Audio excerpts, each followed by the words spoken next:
Hey, this is Africa.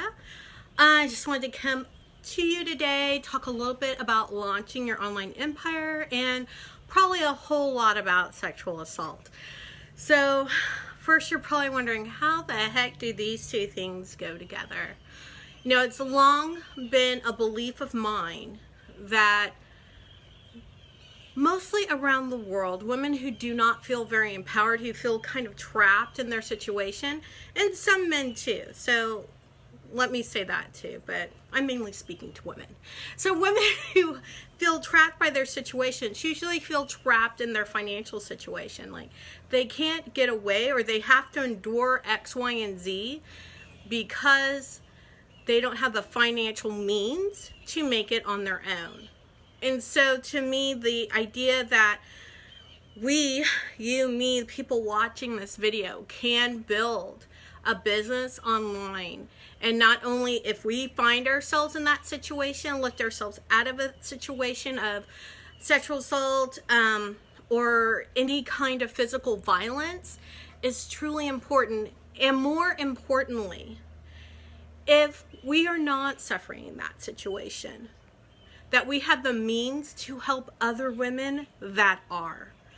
Because everyone deserves to live a life of peace, where they feel safe within their own body, where they feel safe within their own homes. So I think a lot of things have been hitting me over the last week or so, as I've been thinking a lot about this subject. It's become something that is very in the news at the moment, and I'm sure that has a lot to do with it too.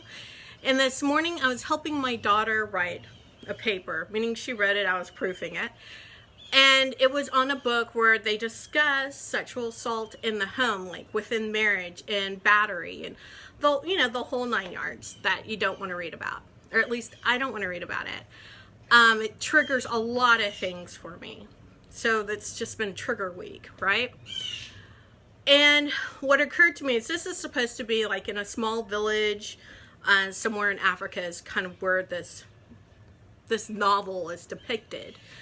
But what I realized was it's kind of the same narrative that happens in first world countries as it does in third world countries. You're just supposed to put up with the stuff, right? Whether it's your partner running around on you, your partner beating you up, you're just supposed to put up with it so that you can be a good girl. Or that there's something wrong with you, you're not being enough in your marriage if something like this is happening to you. Both of which I say are absolute bullshit, right? People are responsible for their own actions. I know if the book had depicted this, and I'm not sure whether it did or not, she didn't write on it. If a girl had been out drinking at a bar, and a guy had been drinking at a bar, it is the girl's fault if she gets raped. I just bet that would have been this book, because that is exactly what goes on in this country. In a first world country. Even today, it infuriates me. And I really think it's because as women that are enlightened, we haven't really taken our role in going through and really changing the collective consciousness of our country to realize these things are just wrong. I watched this video. It was an interview with a group of women. At this time, just to put this in context, there's a Supreme Court nominee, and he's been accused of sexual assault. Now, did he do it? Did he not do it? I don't know. Right? That is actually for a court to figure out, but it'll never go to court. But as they were interviewing this group of very conservative women, they were like, well, we don't think he did it. He seems like he's a nice guy. Well, you know what? I see people who seem like a nice guy, and I'm still leery of them walking down the street or getting in an elevator alone with them. Thank you very much. And I think a lot of other women would agree with me, even if they seem like a nice guy.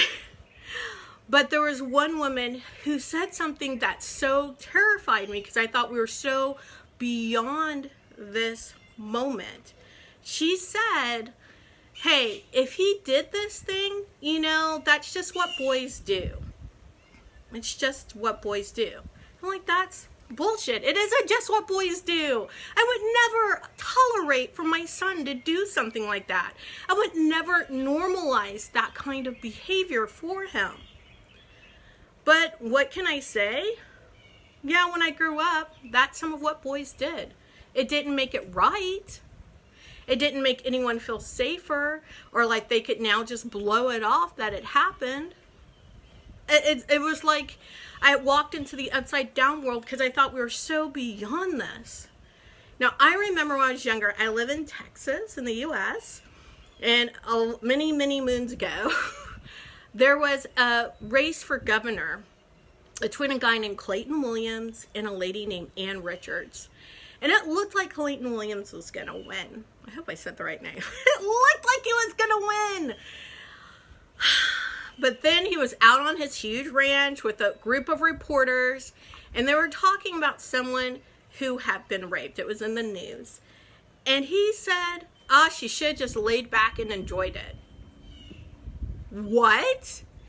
Like, even back then, that infuriated people so much. She just, like, went down in the polls almost immediately when that was reported.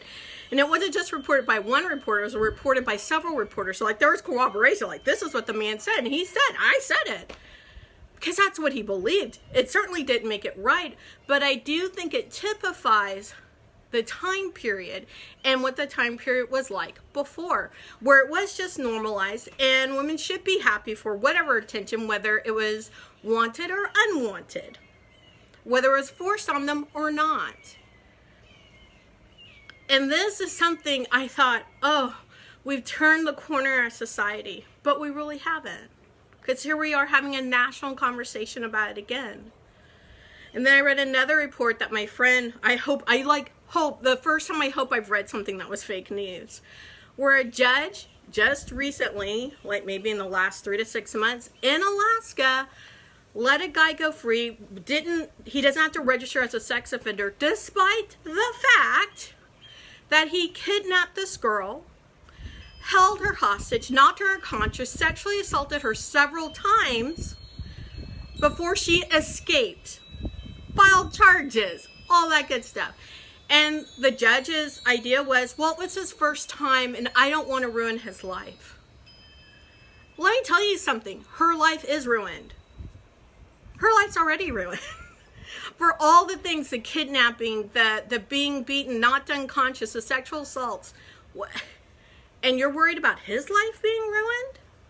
Every single relationship that lady's going to have going forward is going to be flavored, is going to be colored by what happened to her. Every interaction going forward.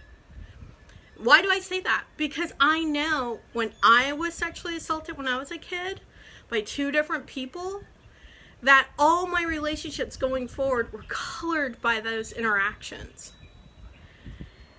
Yes, I'm like healing from it even today, all these years later. So I'm sorry. I don't get it. Now, if he sexually assaulted this woman, chances are he sexually assaulted others. And lo and behold, there are more women coming forward saying they were sexually assaulted as well. Whether in drunkenness or not, it's still a thing. It's still something that's buried inside that person. And that makes me sad. What makes me even sadder is that he's wanting to normalize the situation and he has daughters. And would he want that to happen to his daughters? Now, last but not least, and I'm going to wrap this up, I swear, my little rant, for our president to say, why didn't her parents report it? Why didn't she tell her parents? I think I might close down with this. I don't know. It could go on around on something else. I remember when I was in college, and there was 4 of us girls just sitting and talking. 3 of us had suffered a sexual assault of some sort by people that we knew, people that our family knew. So it wasn't like, some random person down the street. These were people that were known, right? And one girl remembers, now remember, when I told, there was something that happened to both people. Right? There was no jail time or anything like that. But I was like, I wasn't put in that situation anymore. Which at the time was probably the best I could have hoped for. Right? But these other girls were not so lucky. One girl, she lived with the person, and when she finally told her parents, her father called her a whore and threw her down the stairs. Nothing happened to the perpetrator. The other girl, it was a family friend's son who babysat her. And so when she told her mother, what did her mother do? Her mother took her in for counseling, but still let the guy babysit her daughter. So yeah, that's what happens when you tell. If you're believed, you know, and you're very, very lucky you were removed from somehow you weren't in that situation anymore. If you're not believed, or even if you are, then it's your fault. Or there's so much shame associated with it, like the last girl, that she kept getting put back in the situation, even though her mother was taking her to counseling. Her mother just, it would be too shameful to tell her husband, and for her husband to tell his friend. Too shameful. That's the kind of crap that was going on when I grew up. And I know this whole thing with Brett Kavanaugh and whoever his accusers are, they're older than me. So I can't even imagine what would happen. Lastly, almost forgot about this. When I was in high school, there was a friend of mine who was raped. And her mother called her all sorts of names and said, those things don't happen to good girls, so she must have been bad. Which was a lie. But that's the kind of lie she was brought up with. And then when it turned out she was pregnant, she wanted to get an abortion. And her mother called her evil and that she was now going to go to hell. I thought to myself, what about the person who raped her? Is he getting all this backlash? Her mother wouldn't even do anything. Because it was her daughter's fault. That is how twisted things were. And I know some of these things have changed. But when I saw that one interview and that one lady's comment about this is just what boys do, like it's normal, like it's to be expected, that is not the kind of country I want to live in. That is not the cultural norm that I want to have go on. And that is not how I'm raising my son. And it's not how anyone should be raising their son. It's not how anyone should raise their daughters to expect it. And I'm sad to say I've had to tell my daughter all sorts of things to keep herself safe. There was a friend of mine posted, there was a sociologist who did a TED Talk. He had asked people, he kind of divided a board in half, one with a symbol of a man, one with a symbol of a woman. He turned to the men. He said, okay, raise your hand and tell me what you do to avoid being sexually assaulted. And there was like silence and then some giggling and then I don't go to prison. You know, I would never do anything to make myself go to prison, that kind of thing. And then one guy finally said, I don't do anything. I don't even think about it. Then he asked the women, hands flying up, a litany of things that we do to avoid sexual assault. Why? Because we know if it happens, it changes our lives because we've seen it happen to our friends and family. And number two, we know if it happens, chances are, as a victim, that we will be the ones on trial, if it's ever brought to trial, if we tell anyone. Because there's still a lot of shame associated with it. So I say again, as women, as entrepreneurs, it is incumbent upon us to do well, to make fabulous, crazy amounts of money. Because A, it'll give us some leisure to go and affect these changes, to get people elected, to help put in laws, to start changing social norms, and also help women out who are in that dire situation where they don't feel like they can get out before something ugly happens. All right, so very sobering live stream, but really think about the power that you have when you get your message out there, when you take it to the next level and you really bring in the money that you want to bring in, and how much good you can actually do in the world. Now, if you've been waiting to get your message out there, I would invite you to message me. Comment below this video, message me.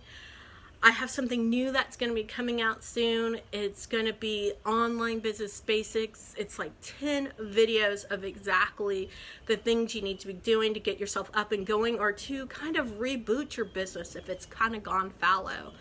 Some of the good things to think about that you need to do, some very specific how-tos to get you going, all that good stuff. And so if you want to be the first in on it, let me know. Comment below this video.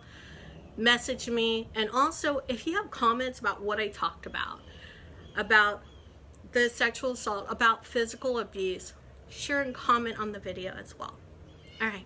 Peace, joy, love to you.